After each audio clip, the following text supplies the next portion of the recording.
Welcome everyone to Vested Interest. This is Shane back for a stock pick of the day video. It is April 15th, Tuesday. We're going to take a look at Oshkosh Corporation. This is a defense company out of the industrial sector.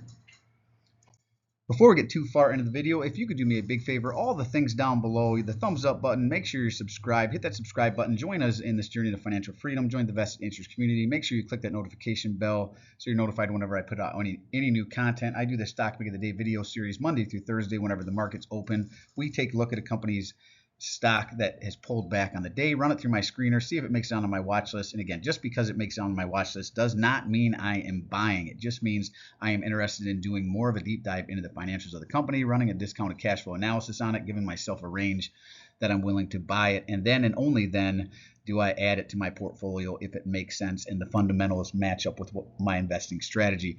There's the thanks button down below if anyone would like to help me financially that way.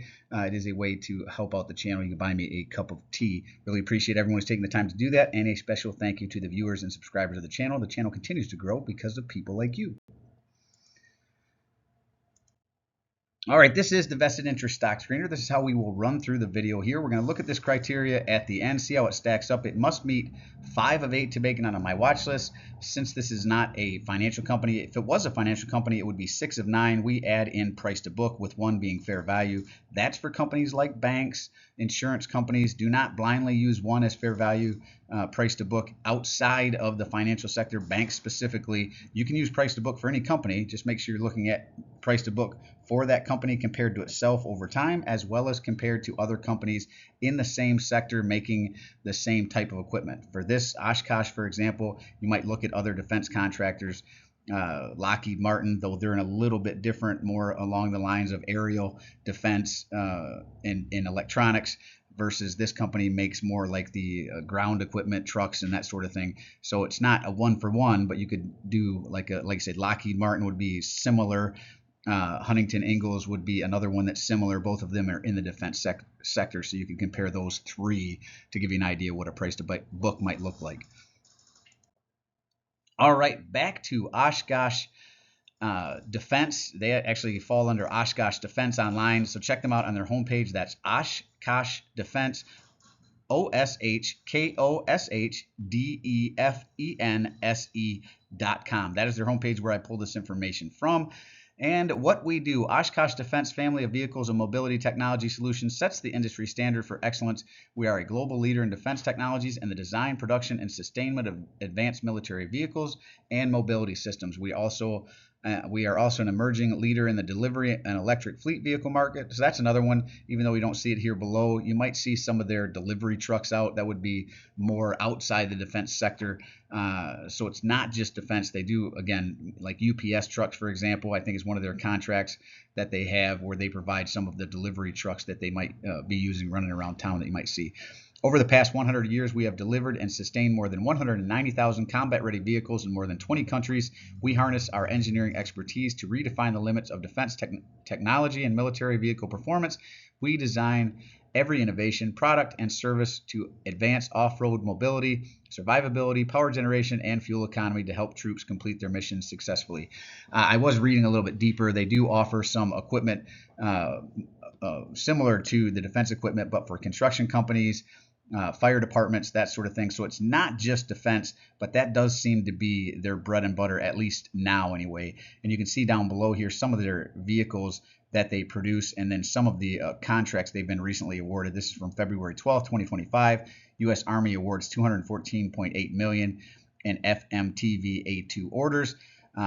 January 13th, 2025, Oshkosh Defense advances next-gen autonomous technology for rogue fires. April 1st, 2025, so this one wasn't too long ago, Oshkosh Defense secures a $95 million FHTV order. You can see a couple more of those if you go to their homepage, as well as some of the other equipment that they produce and provide. Now, the reason we are taking a look at them, down 1.22% on the day. We are talking about Oshkosh Corporation, ticker OSK, out of the industrial sector, closed out the day at $85.16. 52-week range as low as $76.82, as high as $125. Market cap of 5.504 billion. So they are a small cap company, a beta of 1.26, which means they are more volatile than the overall market. PE ratio seems extremely low for a company like this, 8.23, $8.23. EPS $10.35. So this is one of those rare times where the earnings per share is higher than the price to earnings. Earnings date April 23rd through April 28th. So coming up here towards the end of the month. Forward dividend is $2.04.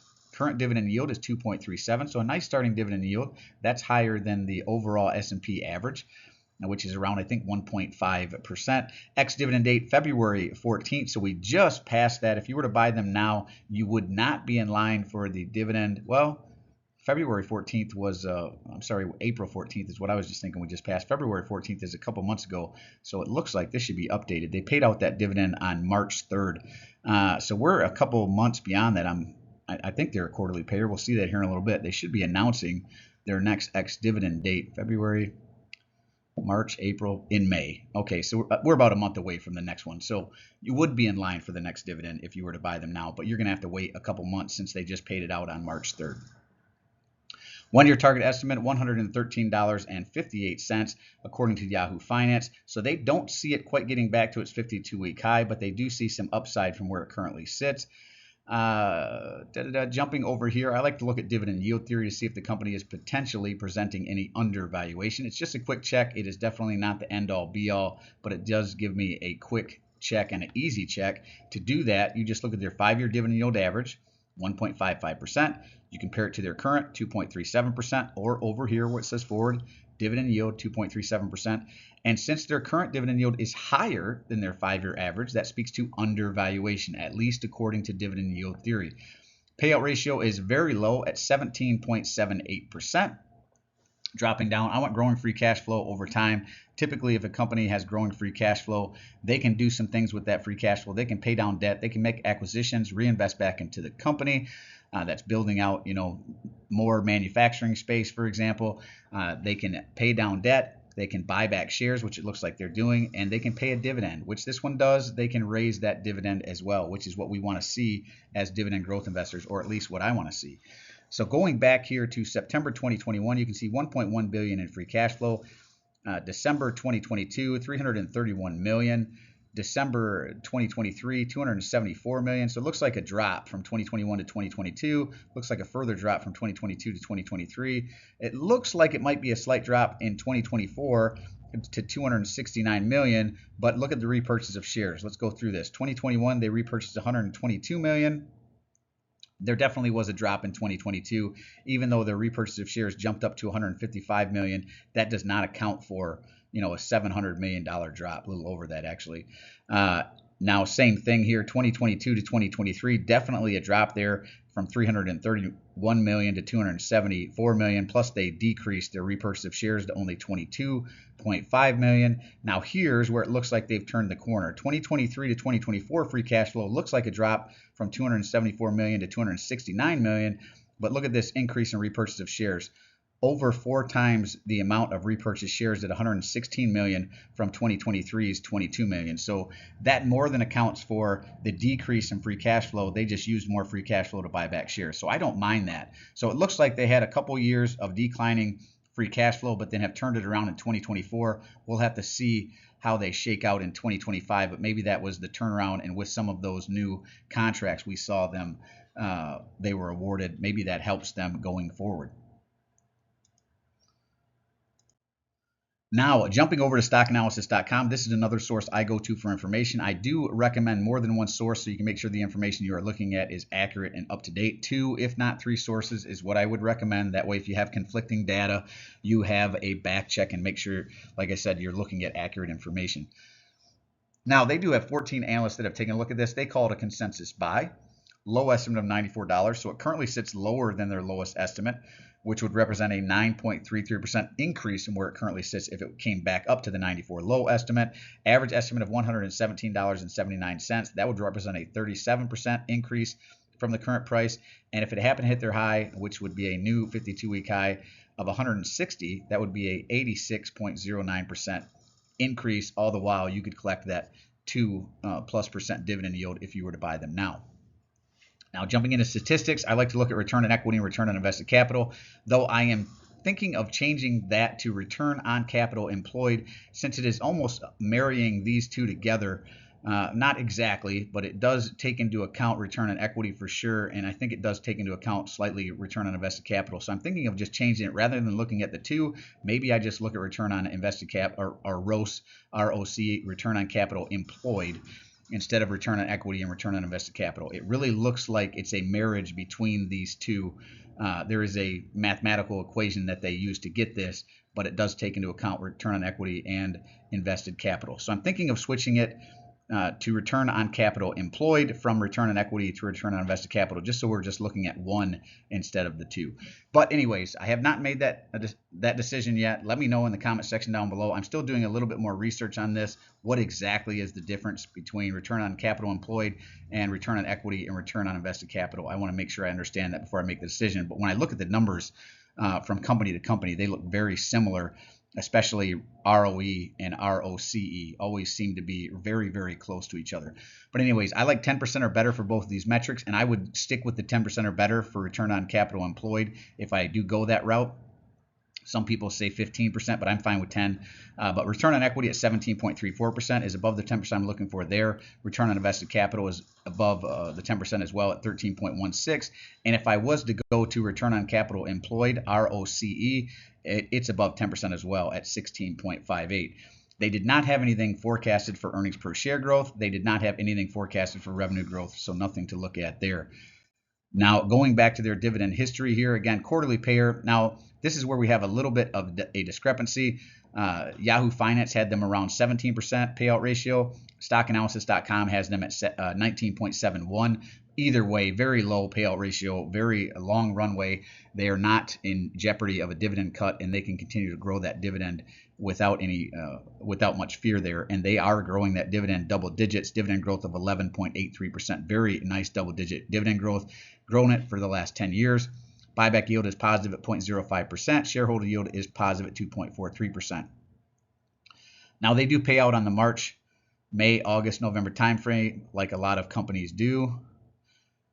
And going back here to August 2022, you can see they were paying 37 cents per share, jumped that up February 15th in 2023 to 41 cents, jumped it up again February 2024 to 46 cents. Looks like their most recent raise was February 2025 up to 51 cents. And I would anticipate if they're going to maintain this dividend growth, it will be February of 2026 before you see the next dividend raise. But nice, again, double-digit dividend raises here, 11.83%. Very nice overall. Not saying they're going to maintain that, but they can. Payout ratio is very, very low. All right, let's run them through the screener here. Understand the business. Again, defense contractor. They're providing a lot of equipment to the military in the form of military vehicles, as well as some stuff outside the military. It looks like to the UPS delivery trucks, some construction equipment, fire department equipment, trucks again. So I'm assuming they're taking their military equipment and just taking the military up armor and stuff off of it and selling it to civilian contractors. Growing free cash flow? No, we had a couple down years. Looks like from 2023 to 2024 we have growth. We'll have to wait and see what 2025 looks like, but definitely not over the last 4 years. A couple down years for sure. Growing dividend? Yes. Dividend payout ratio is well under 75%, so check there. Dividend yield theory says they're potentially undervalued, so check there. It is within 15% of a 52-week low, so check there. And return on invested capital as well as return on equity, both over 10%, and return on capital employed was over 10% as well. And I'm very seriously considering changing that, so we're just looking at one metric versus the two. Earnings per share growth did not have anything listed, so couldn't look there, but we're looking at 1, 2, 3, 4, 5, 6. This one does make it onto my watch list. Interesting company here. I picked this one up from another YouTuber, Dividend Growth with Cheese, I think is what he calls his channel. Funny guy. Check him out if you haven't. Interesting company here. I know a lot of people talk about Lockheed Martin. Huntington Ingalls even has become more popular. General Dynamics, several others, Raytheon. But I do not hear a lot of people talking about Oshkosh Corporation, which is another defense contractor here. So this one's going on my watch list. I do want to do more of a deep dive into the fundamentals of this one and see how it shakes out. Let me know what you think of Oshkosh Corporation in the comment section down below. And this is Shane. Or I'm sorry, as always, appreciate you stopping by. If you haven't done so already, don't forget to show me some love. Hit that thumbs up, ring the notification bell. Most importantly, subscribe to the channel. And drop a comment down below. Let me know what you think of Oshkosh Corporation. Let me know what you think of the video. I do personally read and respond to the comments. I'm always interested to read your questions, opinions, or suggestions for future topics. And this is Shane signing off, wishing peace and prosperity to you and yours. And remember, financial security comes to those who take a vested interest. Hey, thanks for stopping by. Thanks for tuning in. Hope you have a great weekend. We'll see you in the next one. I'm not a financial advisor. Nothing in this presentation should be considered financial advice. So I'm only sharing my opinion. Investment for educational and entertainment purposes. Investing involves risk. You can lose money. You should never invest any amount you are not comfortable losing. Always do your own research. Invest based on your situation, circumstances, and select criteria, or seek the advice and counsel of a certified financial advisor.